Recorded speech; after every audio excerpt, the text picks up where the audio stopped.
à un salarié qui a décroché le gros lot.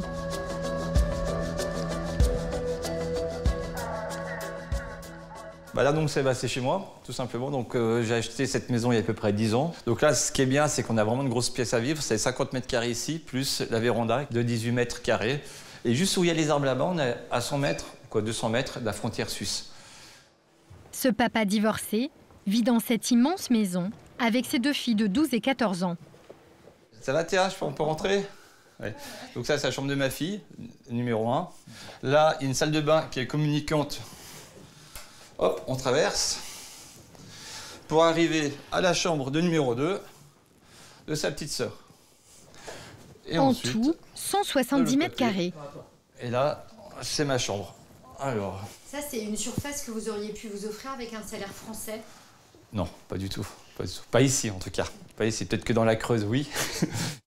Il y a 10 ans, Christophe décroche le jackpot. Non pas en France, mais à peine à 20 minutes de là, en Suisse, où il travaille pour un opérateur télécom. En traversant la frontière, Christophe est certainement devenu l'un des Français les mieux payés pour son poste d'administrateur réseau.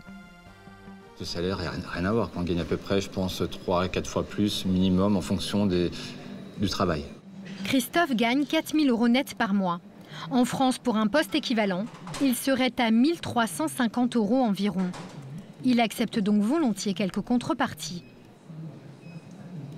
On fait plus d'heures de travail. Ensuite, il y a également les vacances. En Suisse, le minimum, c'est 4 semaines par an. Donc, il y a des différences. Il y a également aussi le fait qu'on peut se faire licencier du jour au lendemain sans... voilà, la sécurité de l'emploi est beaucoup moins... Un calcul que 110 000 Français ont déjà fait. Certains sont même prêts à endurer jusqu'à 3 heures de bouchon chaque jour pour booster leur salaire. Et ce n'est pas le seul avantage.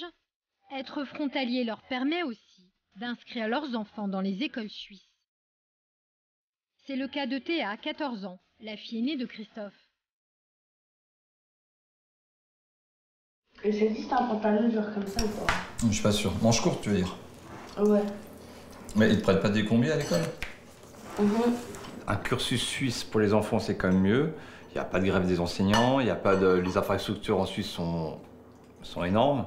Je pense que c'est une chance, mais c'est l'avenir qui nous dira si on a fait le bon choix ou pas. Théa est en 5e, dans un internat réputé de Genève. Sa scolarité est gratuite car Christophe paye une partie de ses impôts en Suisse. Passe. Comme lui, aujourd'hui, un salarié sur 3 en Haute-Savoie est frontalier. Il profite d'un pouvoir d'achat très élevé qui n'a plus rien à voir avec celui de la classe moyenne.